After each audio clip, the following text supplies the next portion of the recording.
हाय अस्सलाम वालेकुम फ्रेंड्स, कैसे हैं आप सब लोग। उम्मीद करता हूँ सब खैरियत से होंगे, ठीक ठाक होंगे। तो फ्रेंड्स, आज की हमारी जो वीडियो है वो है अंटार्कटिका ओशन के बारे में।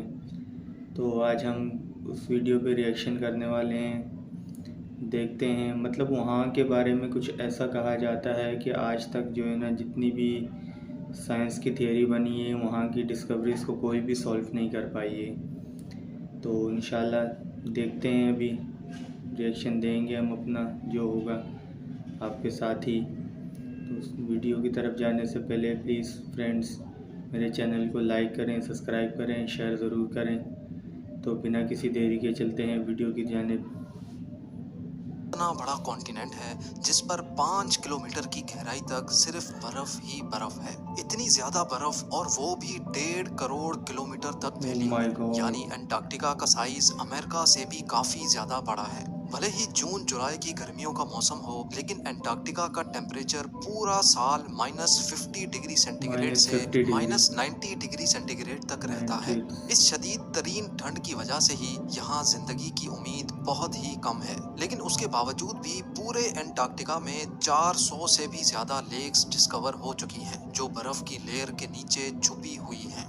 जेम टीवी के वीडियोस में एक बार फिर से खुशामदीद। नाजरीन, अंटार्कटिका में ना ही कोई टाइम जोन फॉलो होता है और ना ही यहाँ किसी कंट्री का कब्जा है। हत्ता के पूरे अंटार्कटिका में सिर्फ 2 एटीएम मशीन्स लगी हुई हैं। कई लोगों का मानना है कि अंटार्कटिका की बर्फ के नीचे कई राज पोशीदा हैं। कुछ का तो ये भी मानना है कि बर्फ से ढके हुए इस मिस्टीरियस कॉन्टिनेंट के नीचे एक अलग ही दुनिया बसती है, जहाँ एलियंस का राज है। लेकिन रिसर्चर्स और आर्कियोलॉजिस्ट इस मिस्टीरियस कॉन्टिनेंट के पोशीदा राजों को फाश करने के लिए दिन रात मेहनत कर रहे हैं। इन्होंने यहाँ चंद ऐसी तो वीडियो में आगे बढ़ने से पहले फ्रेंड्स, आप भी मुझे बताएं कि एलियंस जो है ना सच में इस दुनिया में होते हैं या नहीं होते हैं। प्लीज़ कमेंट बॉक्स में ज़रूर बताइए। तो चलते हैं वीडियो की तरफ। चीजें भी तलाश की हैं जिनको देखकर साइंस भी हैरान रह जाती है। और आज आप देखेंगे अंटार्कटिका की बर्फ के अंदर से मिलने वाली चंद हैरत अंगेज चीजें। तो आइए शुरू करते हैं।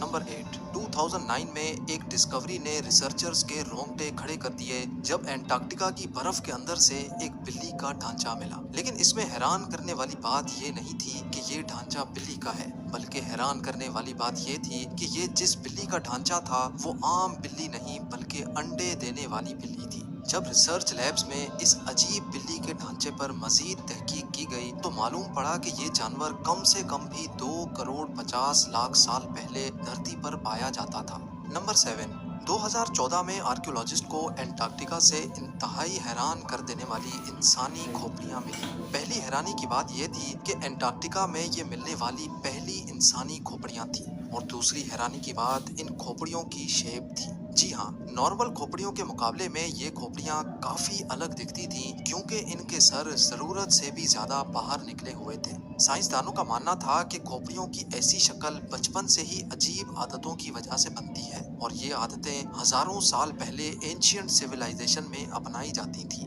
इस तरह की खोपड़ियां आर्कियोलॉजिस्ट को इजिप्ट और पेरू से भी मिल चुकी हैं। तभी उनका शक है कि शायद हजारों साल पहले अंटार्कटिका में भी लोग बसते थे, और उनका कुछ न कुछ रिलेशन एंशियंट इजिप्ट सिविलाइजेशन से जरूर होगा।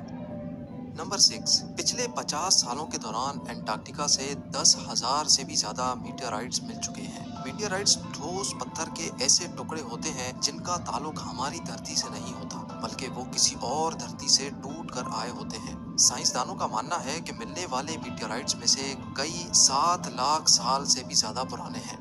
वैसे तो ये पता लगाना बहुत ही मुश्किल है कि इन मीटियोराइट्स का ताल्लुक किन सितारों या प्लेनेट से है, लेकिन 2002 में अंटार्कटिका पर गिरने वाला एक छोटा मीटियोराइट 2015 में डिस्कवर किया गया था, और साइंस का मानना है कि ये कहीं और से नहीं बल्कि मार्स से टूट कर आया है, क्योंकि इस मीटियोराइट के अंदर ऐसे बैक्टीरिया थे जो मार्स पर पाए जाते हैं। नंबर 5।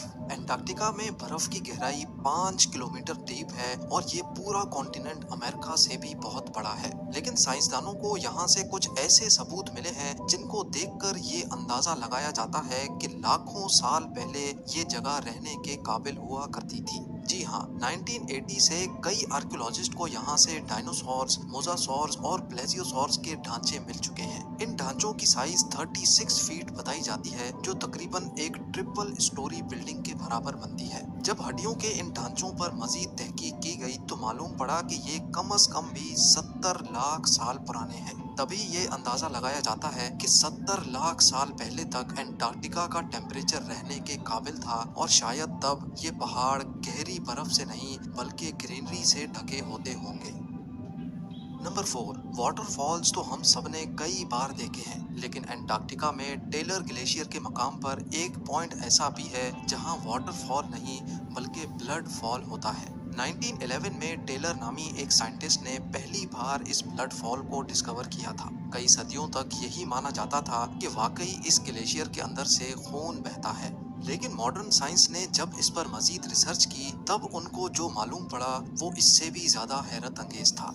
जी हाँ, मालूम पड़ा कि इस ग्लेशियर के नीचे एक बहुत बड़ा पानी का डैम है, लेकिन इसमें मौजूद पानी की खास बात यह है कि इसमें सी वाटर से भी 3 टाइम्स ज्यादा सॉल्ट है, जिसकी वजह से ये फ्रीज नहीं होता। साथ साथ इस पानी में पहाड़ों से निकलने वाला आयरन भी मौजूद है। किसी एक पॉइंट से जब ये पानी ग्लेशियर से बाहर निकलने की करता है तो हवा में मौजूद ऑक्सीजन पानी के आयरन से मिक्स होकर आयरन ऑक्साइड बन जाता है और उसका कलर रेड हो जाता है, और इसी वजह से हमें ये पानी रेड कलर का दिखता है।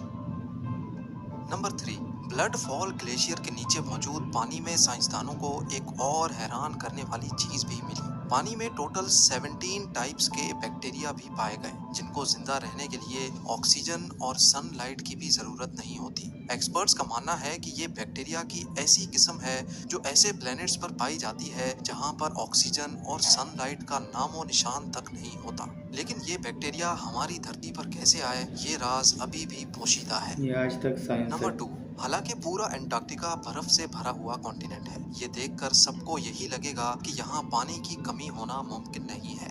लेकिन आपको ये जानकर हैरत होगी कि हमारी धरती पर अगर कोई सबसे ज्यादा खुश्क यानी ड्राई जगह है तो वो भी एंटार्क्टिका में ही मौजूद है। ये ड्राई वैली एंटार्क्टिका में ही डिस्कवर की गई थी, जहाँ पर पिछले 20 लाख सालों से एक मर्तबा भी बारिश नहीं पड़ी, क्योंकि इस ड्राई वैली में तेज तरीन हवाओं का राज है, जिनकी स्पीड 320 किलोमीटर पर आवर तक जाती है। इसी वजह से साइंसदानों का मानना है कि तेज हवाओं की वजह से यहाँ मौजूद पानी का कतरा कतरा एवोपरेट हो चुका है। आपको ये भी बताते चलें कि अर्थ के तमाम एटमॉस्फेयर्स में से इस ड्राई वैली का एटमॉस्फेयर लाखों किलोमीटर दूर मार्स से काफी मिलता जुलता है। इसी वजह से नासा ने अपना वाइकिंग रोबोट मार्स पर भेजने से पहले एंटार्क्टिका की ड्राई वैली में टेस्ट किया था।